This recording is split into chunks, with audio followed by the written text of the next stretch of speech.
You going to talk some golf now? Can we? Well, we definitely can if you want to. All right. We got the host of the show America's Caddy on ESPN, America's Caddy himself, as well as local favorite and show favorite, Michael Collins. Michael, thank you so much for joining us. Boys, it's been too long. That's partly my fault, though. So I missed y'all. I hope everybody's doing good. I'm following along with what you're doing on Facebook. Don't you worry. Yeah, I'm tearing up from that intro. First it was the Field of Dreams, and now it's this intro. I wanted to make sure he sounded good. My man's he's busy out there. All right, Michael, we got to ask you. It's been crazy. We got to ask you. We got to ask you questions about the Open, but they have nothing to do with the golfers. Have you recovered from your dip in the waters in Northern Ireland yet? No. What no. were you, why? Why did you do that? Something. There are things that still have not dropped the whole way that they're supposed to drop the whole way. Nobody told you how cold that water is going to be, Michael? You know what, though? Whose idea was that? Age, the good thing, listen, I'm not going to lie. The good thing about it is that my age now, it just means that when I got to go and sit down, I don't have to worry about touching any other water I don't want to touch. So you know what I mean? There's a good side. Yeah. And you got to look at the positive. Now, Michael, how am I supposed to follow up with that? Because I was going to tell Jeff that when I grow up, I want to be Michael Collins because he's always with Canelo Alvarez, and he's out there with Macklemore and doing all these cool things, swimming with stingrays. And here you are talking about how you froze in the ocean and things haven't dropped. Well, apparently he's dropped. Yeah, I think we might have lost Michael there for a second. Vito, can you hear him on the other side? All right, we'll try to get him back in a second. Well, look, here's your chance. You can be him. You said you always wanted to be like him. Here's your chance. Canelo Alvarez can knock me out on the golf course. I would like to see you box. We've seen. You want to see me do everything that gets me physically injured. We've seen you play basketball. Not well. I've envisioned what it's going to be like when you go to the Union and you play goalie. And so the next thing should definitely be boxing. I find nothing entertaining about any of these physical fitness challenges. Who's got longer reach? You or Canelo Alvarez? Anybody's kangaroo has longer reach. No, why? Than me, why? How tall is he? Taller than me. Most sure? Everybody is. Maybe we could get, we've had Rivera. We can get him to come back. We can ask because I did see a picture of Michael laid out on the ground with Canelo Alvarez. What is his reach, Michael? Because what I was saying before you said that you froze in the waters and things haven't dropped is I want to be you because you're with Canelo Alvarez and you're out there swimming with sharks and stingrays. Things that I want your life when I get older. What is this going on? Listen, I got bad news for you. I'm never growing up. Okay? So I get no chance. I don't know who plans on taking my place, but Peter Pan stayed on the island. So whatever island I'm on, I'm staying. You're hanging out there. I'm not gonna lie. It's been, trust me when I tell you, I'm the first person to admit and realize that my life is honestly a dream. I'm the luckiest dude in the whole world because of what I get to do. I get paid to goof off with and make new friends. And they love you for it. Well, I believe, and this is what someone else has told me, I treat everyone the same. I don't care what you do for a job. I don't care how much money you make. That's not what makes you cool. That's not what makes you a good person. But if you're a good person, then we're probably going to have a good time together. And so I have enjoyed being able to hang out and meet really good people who just happen to be famous or have really jobs that put them into a famous position. But I'm not going to treat them any different than I treat anybody else. My friends, the people that I work with at golf tournaments all the time, my one buddy, I won't say his name because he always gets mad. He's like, I'm not walking the course with you. I'm like, why? He goes, because someone will stop and you'll talk to them for 10 minutes, and as soon as we walk away, I'm like, you know who that was? I'm like, nope, I don't know. But they wanted to talk. They seemed pretty cool. And we chatted and had a good time. Okay, so what? Why is that a bad thing? I don't understand, And so I treat, regardless if you are the greatest boxer on the planet today or if you're a guy who, changes out the trash bags at the airport. If you're cool and a good person, we can have a great conversation and have some fun. So I think,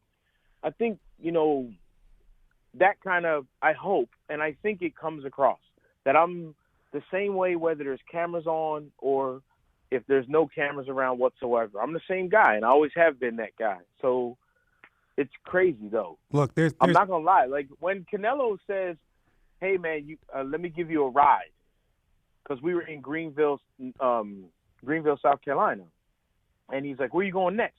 And I got to go to San Diego for the U.S. Open. I got to go to Torrey Pines. So I'm go out there. He's like, oh, how many people are with you? I'm like, people, I ain't got no crew, man. It's just me. And he laughed. And he Where's goes, your no, man, entourage? ride with me. Yeah, I go, it's me by myself. I'm the entourage. I got lots of voices in my head. And he goes, nah, you ride with me.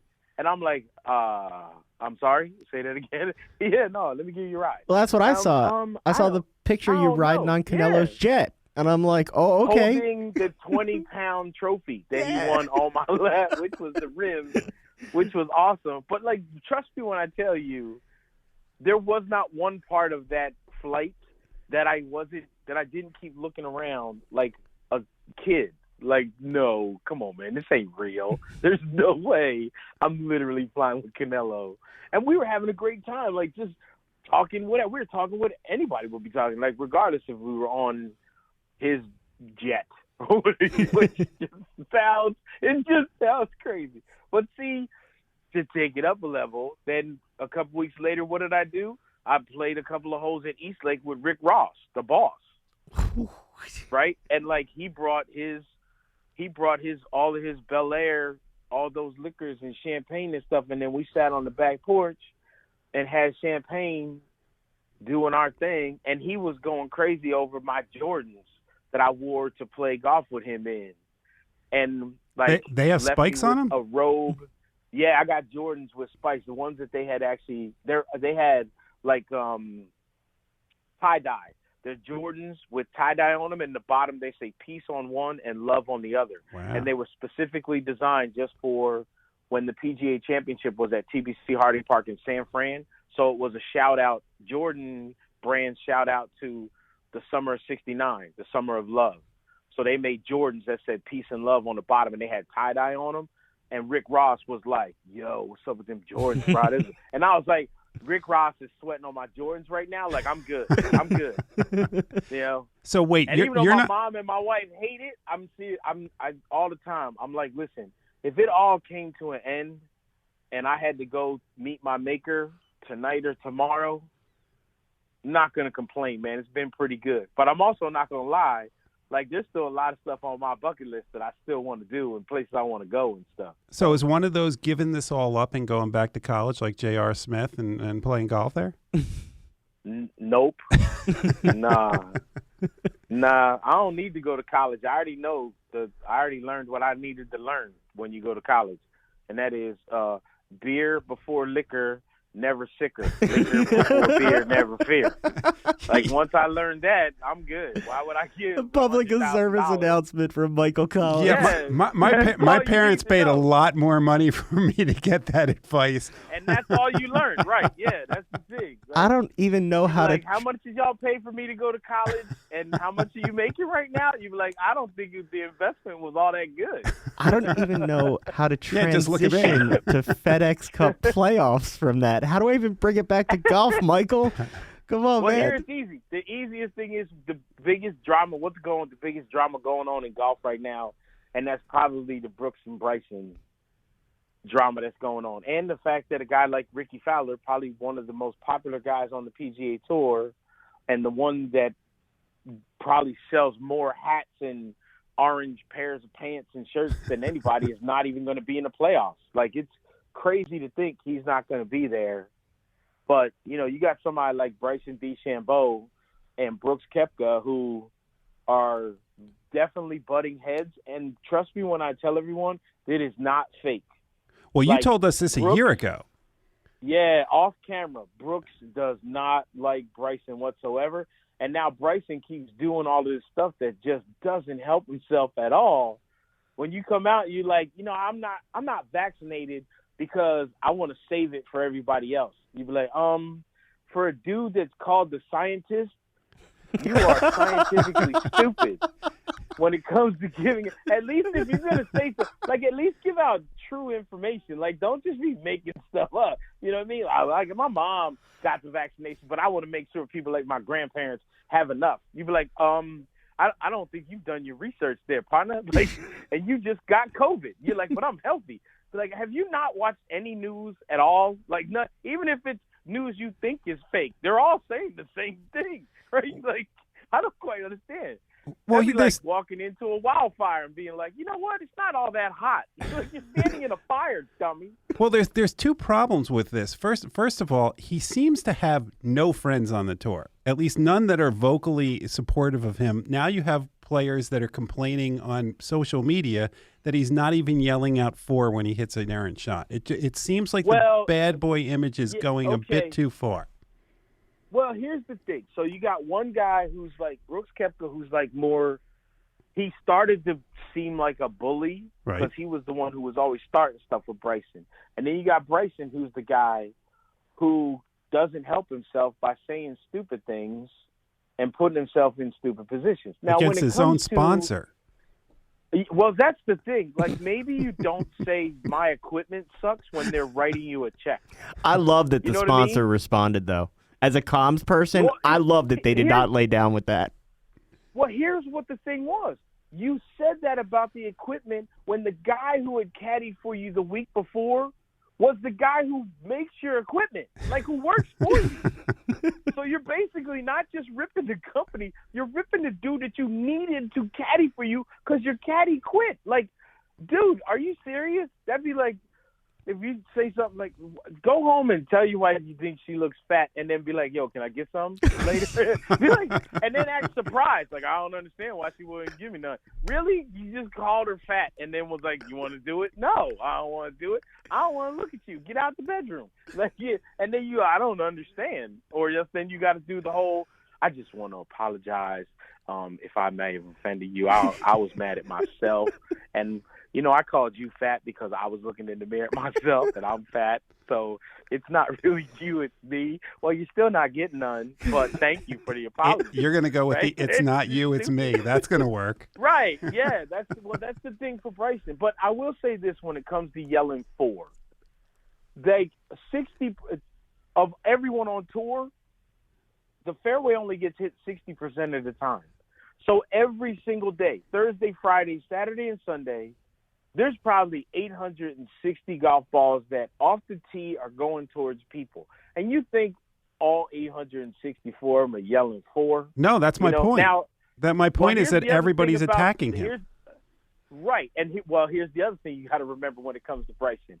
That time he didn't yell for was also after so many people following him he kept yelling out Brooksy.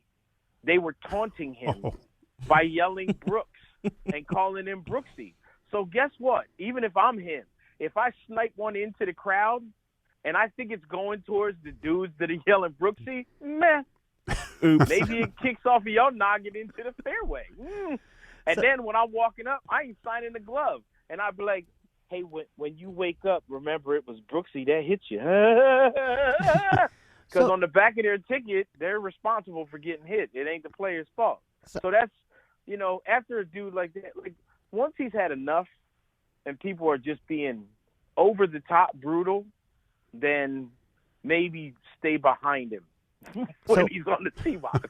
I'm curious, though, how does Bryson's both vaccination status and his feud with Koepka and the way other people feel about him, how will that influence the Ryder Cup picks in a few weeks? It won't. Okay. It won't at all. That's one of those things where when people are trying to come up with stuff, hey man, we got to write. How is Bryson on the team how's that gonna work? Like, is him and Brooks gonna be able to be in the same room together? And are they gonna be able? Like, what happens if they're on a bus and this and that? And it's fake drama. That part is fake drama. Because think about this: we all have people that we work with where we don't get along with and we don't like, but you still go to work every day. You still see that person. I come in here and hang out with Jeff all the time, and there you go. You got to deal with him every single day, right? And you're like, oh man, 2 more hours. But then you know what you get to do? Like on a day like today, when it's Friday, you're like, man, look at that clock. I almost don't have to see this knucklehead for a lot of hours, which would be awesome. That's not even the first time I've been called a knucklehead today. There you go. Well, for the Ryder Cup, it's even bigger. And I'm going to tell you guys something. I'm not going to say any names because I'm not at liberty to. But the little feud between Bryson and Brooks is nothing. But there was a long time ago, there were guys on the Ryder Cup, and one of the guys had slept with the other guy's wife. You think that might have caused a little bit of tension? Like, now, here's the kicker. The couples never split up. They stayed together even though everybody knew. So you think that bus ride might have had a little tension on it? And guess what? You don't hear any reports of two guys getting in a fight on the Ryder Cup team. And I didn't say whether it was Europe or America. So I'm not saying which team it was on. You're just broadening that potential audience. All I'm telling you is, I want everybody to be sure, be like, everyone's going to run and start checking one team over another. Google's going to blow up.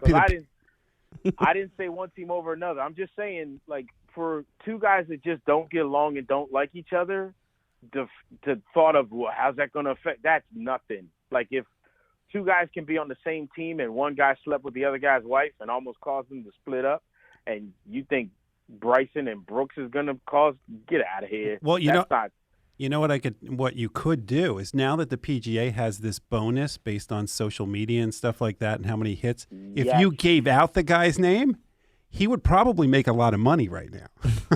Oh, no. Not enough to pay the alimony, but hey, yeah, you know what would also be great? It would be great then if you sent me a job application.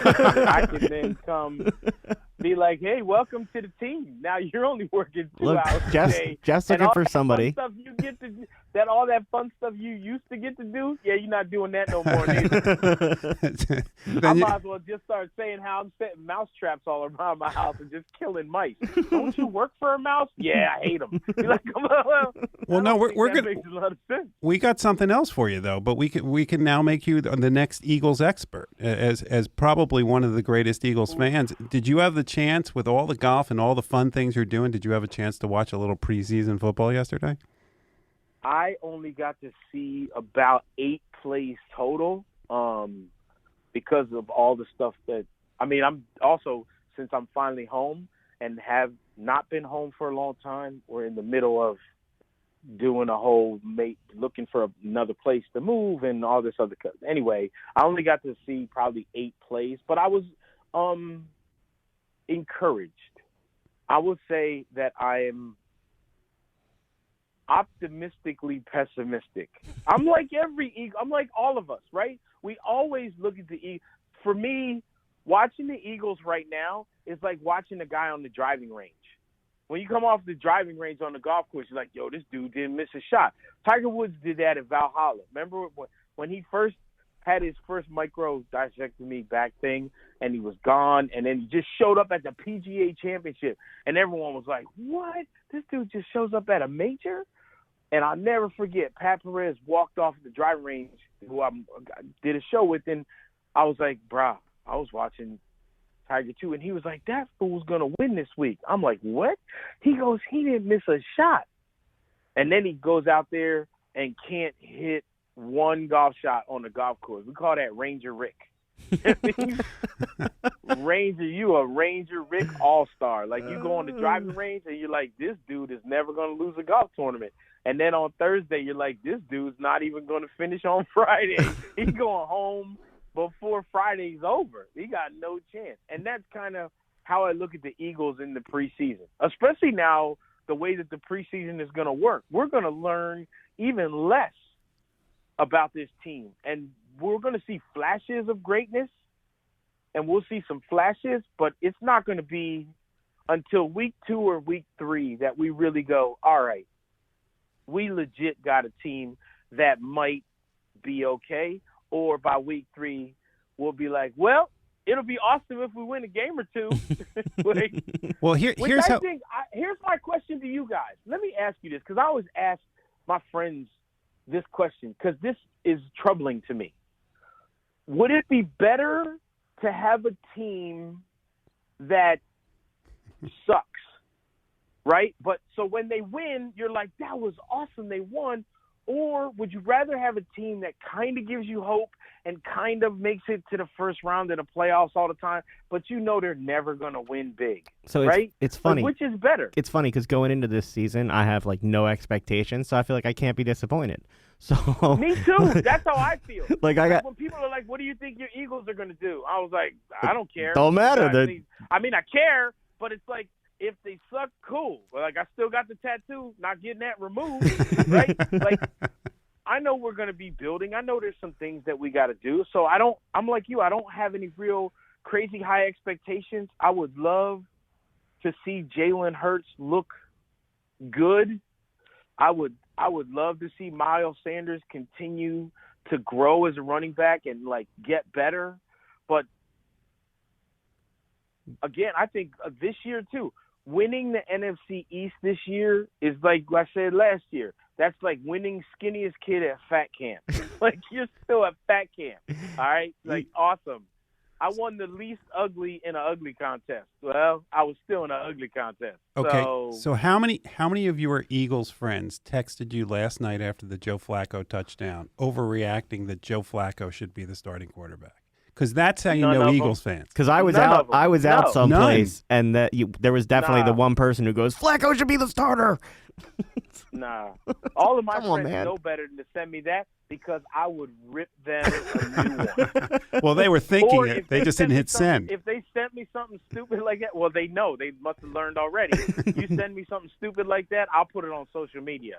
Like, I'm going to share this with 40,000 of our other closest friends, how stupid you are. Well, I look forward to following where you go next on social media. Michael, so glad you could get a few minutes to catch up with us. We always enjoy getting some time. Good luck with everything you're following next. Can't wait to see your videos. I got a final question. You got any kind words for Come on. Cowboys? You got any kind words for Cowboys?